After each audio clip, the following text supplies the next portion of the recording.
I guess if there's a right way to start this, it's by admitting I never really understood what being enough meant to her.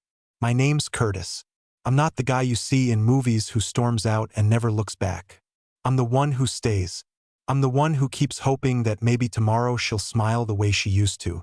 Mara, that's her name, was like a firework the first time I met her. Bright, loud, impossible to ignore. We collided at some dusty little bookstore that neither of us probably ever planned to visit again. She dropped a stack of poetry books. I helped her pick them up. She joked that anyone who liked the same poet she did was destined to break her heart. I should have listened harder. We married 2 years later. Quiet ceremony. No drama. Just two young people thinking love was strong enough to weather anything. For a while it was. But real life doesn't care how good your beginning was. Bills, stress, aging dreams. They creep in without knocking. I didn't notice at first how restless Mara became, how the sparkle in her eyes started flickering when she looked at me, how her hugs felt lighter, more like polite gestures than real affection. I tried harder, maybe too hard. I picked up extra shifts, paid off her car, remembered every little date that mattered. I thought if I just loved her louder, she'd hear it over whatever noise was pulling her away. But love doesn't work like that, does it? One evening, she came home smelling like perfume I didn't recognize, wearing a smile that didn't reach her eyes. I asked her where she had been, and that's when she said it. I'm not your toy, Curtis. You can't just expect me to sit on a shelf and wait for you. Those words ripped through me harder than if she had just screamed she didn't love me anymore. I didn't scream back. I didn't throw her things out the window. I just sat there listening to the hum of the refrigerator, the ticking clock on the wall, the sounds of my world splitting quietly at the seams. And for the first time, I realized maybe I was the one clinging to something that had already crumbled. Maybe letting her go wasn't losing. Maybe it was the only way to save what little dignity I had left. So, I let her be free. I didn't argue. I didn't chase. I didn't even ask her to stay. I simply got up, picked up my jacket, and left the house to her. No final speech, no dramatic exit, just silence. She thought she'd won. She thought she'd finally shaken me loose like old dust from a worn-out rock. But life, funny enough, has its own ideas about consequences. And Mara, my beautiful, restless Mara, had no idea how devastating the absence of a man who once loved her completely could be.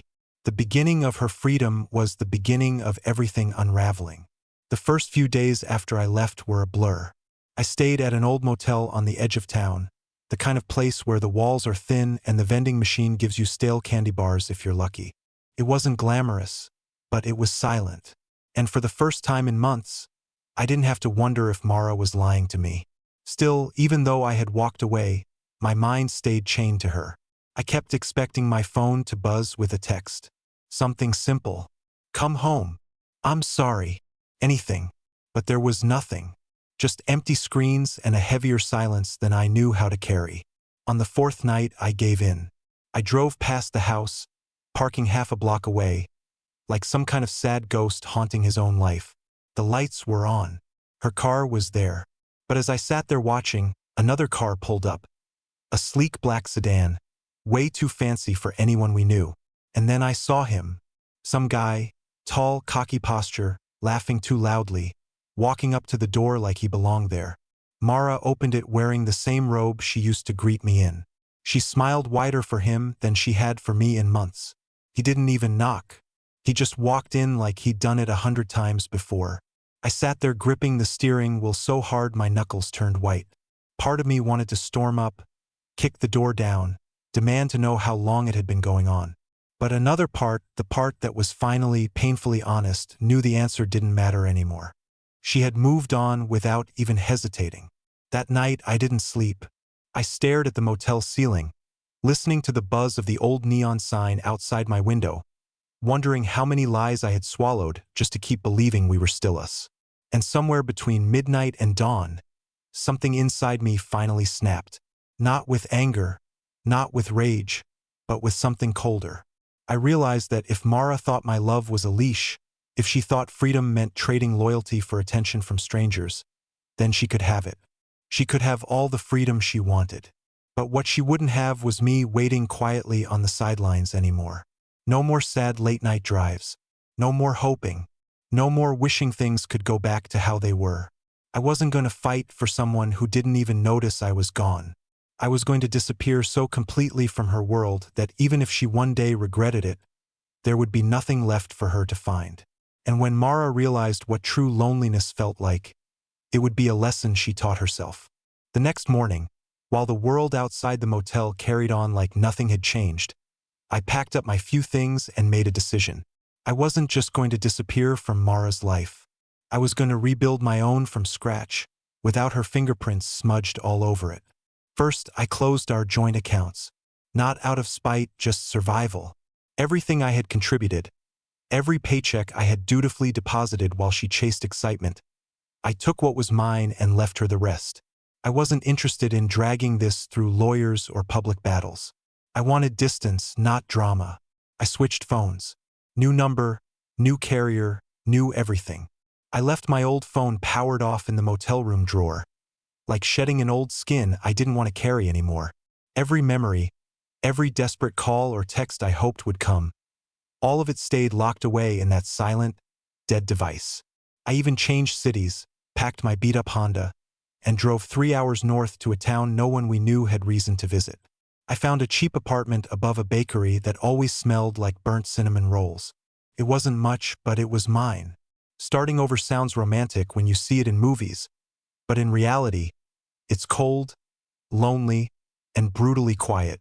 I spent nights lying on a mattress on the floor, staring at the cracked ceiling, wondering if Mara even noticed I was gone yet. Weeks passed. The loneliness was a living thing sometimes, curling up beside me at night, whispering doubts into the silence. Maybe she was better off without me. Maybe I had smothered her without realizing it. Maybe I was the villain in her story after all.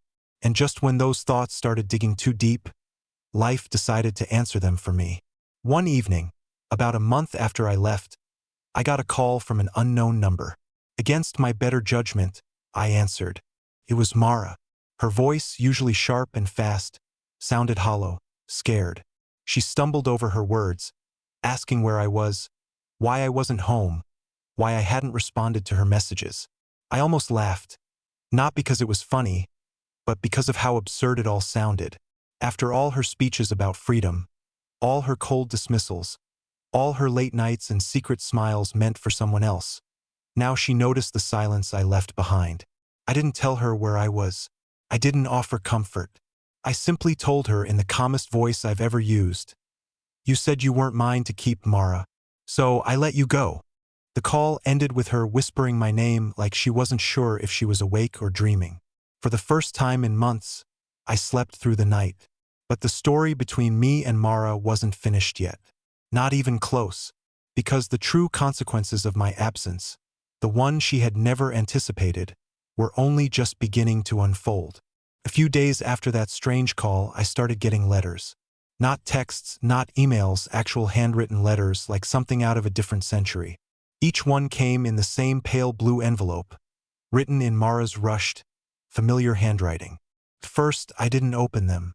I stacked them on the kitchen counter of my small apartment next to the secondhand coffee maker that sputtered more steam than coffee.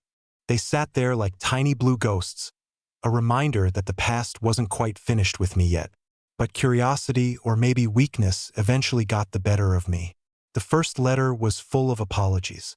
Apologies for the fights, the night she didn't come home, the growing distance she never tried to bridge. She said she missed me, that freedom wasn't what she thought it would be, that being adored by strangers wasn't the same as being loved by someone who actually knew her. It should have felt good to read. Validation. Proof that I wasn't crazy or overly sensitive. But all I felt was exhaustion. It was too late for apologies. The part of me that had once burned for her was now just embers buried under the wreckage she had created. Still, more letters came, each one a little more desperate than the last.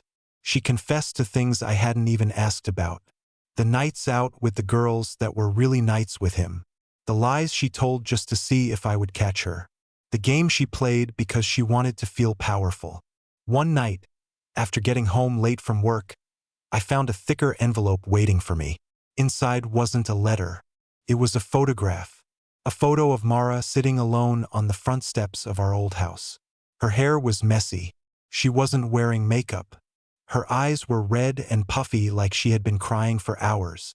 On the back of the photo in shaky handwriting, she had written, "Come home, please. I made a mistake."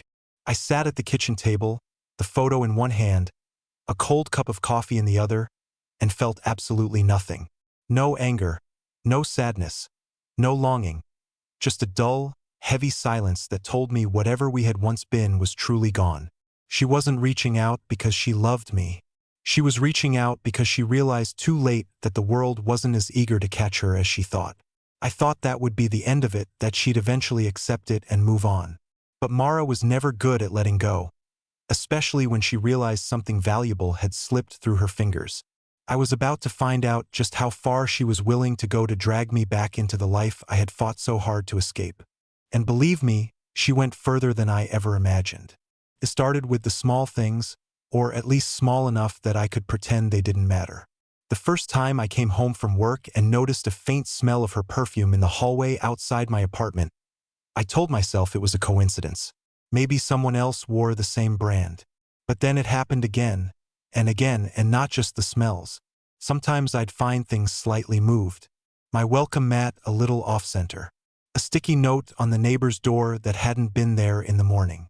Mara was looking for me. At first, I thought she didn't know exactly where I had gone.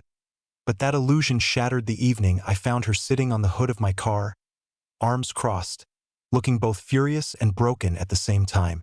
I froze in my tracks, groceries dangling from one hand. For a moment, neither of us said anything. Then she slid off the car and walked toward me, her voice shaking. "You didn't even say goodbye," she whispered, like I had wronged her, like she was the one abandoned, not the one who had burned everything to the ground. I didn't respond, couldn't. Every word I wanted to say was too tangled in anger and sadness. So, I brushed past her, unlocked the building door, and stepped inside. She didn't follow me, not that night, but it didn't stop there. The next day, there were flowers left outside my door, a battered bouquet wilting under the heat. No note, just the flowers, like some kind of offering left at a grave. I tossed them into the dumpster without a second thought. Later that week, my landlord mentioned someone had been hanging around the building asking questions. Blonde, pretty, said she was my sister. I didn't have a sister. I didn't need to ask who it was. It became a pattern. Late-night knocks I didn't answer. Texts from unknown numbers that said things like, "Please just talk to me, and we can fix this." Anonymous voicemails that started with apologies and ended in sobs. It was like Mara had flipped a switch in her mind. The woman who once accused me of trying to control her was now trying to control me, clawing her way back into a life she had so carelessly discarded. And somewhere deep inside, despite everything she had done, a small, broken part of me almost felt sorry for her. Almost. But pity wasn't enough to erase betrayal. I had given Mara everything. My trust, my loyalty, my heart. And when that hadn't been enough, she had thrown it away like it was nothing. Now she was finally realizing the cost of her freedom. And she was realizing it alone. But the worst was still coming because Mara was desperate, and desperate people do desperate things. It was a Thursday night when Mara crossed a line that even she couldn't walk back from. I had just gotten home from another long shift, my clothes smelling like coffee and burnt toast from the tiny diner where I worked to make ends meet.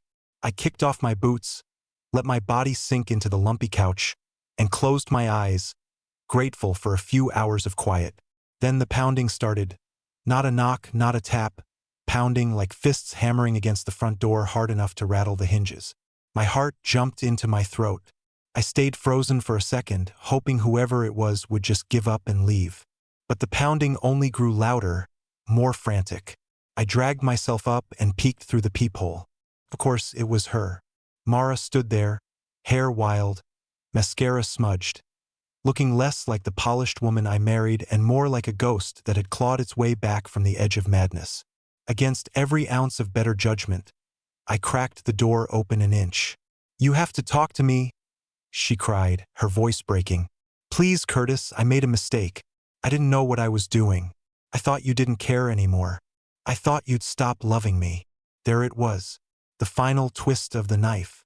I wanted to yell at her. I wanted to ask her if the guy she let into our home made her feel loved. If the freedom she fought so hard for was worth the wreckage she caused. But instead, I just stared at her. This woman who had once been my entire world, and felt nothing but hollow, aching emptiness. "You left first, Mara," I said quietly. "You just didn't bother to pack." Her face crumpled like a sandcastle under a wave. She tried to reach for me, but I stepped back, the door closing between us. I locked it, turned off the lights, and stood in the dark, listening to her sobs fading down the hallway. I thought that was the end. I was wrong. The next morning, when I got to work, my manager pulled me aside, looking uncomfortable. "Hey, Curtis, some woman came by last night asking about you. Said she was your wife." He handed me a folded piece of paper. On it, in Mara's handwriting, was scrolled, "I'll wait however long it takes." I felt sick. It wasn't love. It was obsession now. Mara wasn't trying to rebuild what we lost. She was trying to possess it, to erase the fact that she had ever let it slip through her fingers. And I knew deep in my gut that if I didn't take real steps to cut her out completely, she was going to destroy whatever fragile piece I had managed to build. Leaving her hadn't been enough. Now I was going to have to disappear again. This time for good. And this time I couldn't leave any trace behind. I spent the next few days putting together a plan, not because I wanted to, but because I had no other choice. Mara wasn't going to let this go. And every second I stayed in that town, in that small, creaky apartment above the bakery, was another second she inched closer to dragging me back into her chaos. First, I quit my job. Quietly, no drama. Just a simple conversation with my manager, who looked both disappointed and relieved. I didn't tell him where I was going. I barely knew myself. Next, I sold almost everything I owned. Furniture, clothes, even my old Honda. I packed only what I could fit into a single worn backpack. Some cash, a few essentials, and a couple of faded photos that reminded me of who I used to be before all this. Before Mara. Finally, I bought a bus ticket under a different name. Not to anywhere special, just away. Away from the places where her memory clung to every sidewalk, every restaurant, every gas station. Somewhere she wouldn't think to look. Because maybe deep down, she still believed I was too weak to really leave. On my last night in town, as I sat on the edge of the sagging mattress, staring out the window, I thought about how it all started. How a simple bookstore meeting turned into a life, then a marriage, then a war neither of us won. I wondered if Mara was sitting somewhere right now writing another desperate letter, or if she was still circling my apartment, clinging to the idea that she could fix something she had broken beyond repair. But it didn't matter anymore. By dawn, I was gone. I didn't leave a note. I didn't send a final text. I simply vanished. The bus ride out of town was long and heavy with silence. I stared out the dirty window at miles of gray highways and nameless towns flashing by, each one erasing a little more of the life I left behind. I thought I would feel free, that I'd feel like I had escaped something toxic, something soul-crushing. But mostly I just felt tired. Tired of loving someone who didn't know how to be loved. Tired of begging for scraps of loyalty from a woman who thought independence meant betrayal. Tired of carrying the blame for a failure that wasn't mine alone. And maybe somewhere deep in my chest, there was still a small ember of hope. That somewhere ahead, there was a version of me who wasn't defined by her choices. A version who could start again, not as a victim, but as someone who finally remembered how to live without begging to be wanted. It wouldn't happen overnight, but at least now it could happen. Because for the first time in a long, painful time, I wasn't fighting to be loved anymore. I was fighting to be free. And this time I was going to win. Months passed. The days stopped feeling so heavy. I found a small job at a mechanic shop in a coastal town. A place where no one knew my name and no one cared about my past. The owner, a gruff old man named Warren, taught me how to fix engines, how to sand down rusted metal, how to rebuild something broken with my own hands. Funny, isn't it? How fixing battered machines somehow helped fix parts of myself I thought were gone forever. I rented a tiny cabin by the water. Nothing fancy, just 4 walls, a creaky bed, and a view of the ocean that caught fire every evening at sunset.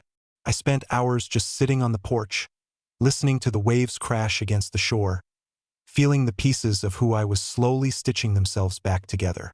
There were bad days, of course. Days when I woke up tangled in old memories. Days when I wondered if I had made the right choice. But the bad days came less often now. And when they did, I didn't drown in them the way I used to. One evening, while picking up groceries, I bumped into someone. Quite literally. She was small, dark-haired, and laughed when I apologized for almost knocking her over. Her name was Leah. She worked at the little bookstore by the pier, the kind of place Mara would have hated because it didn't have fancy coffee or curated playlists. We talked for a while. Then we talked again the next day and again the next. I wasn't ready for anything big, and Leah wasn't asking for anything except honesty. She didn't need grand gestures or empty promises, just time. And slowly, carefully, I realized that maybe healing wasn't about forgetting the people who hurt you. Maybe it was about building a life so full of your own peace that their memory simply doesn't fit inside it anymore. One evening, sitting beside Leah on the beach, watching the sun sink into the horizon, I finally felt something I hadn't felt in years. Hope. Not for a perfect life. Not for a fairy tale ending. Just for a future that belonged to me again. A future where I wasn't someone's second choice. A future where I didn't have to beg for love. A future where I was enough simply by being myself. And in that quiet moment, as the waves whispered at our feet and the sky burned orange and gold, I realized that losing Mara wasn't the end of my story. It was the beginning of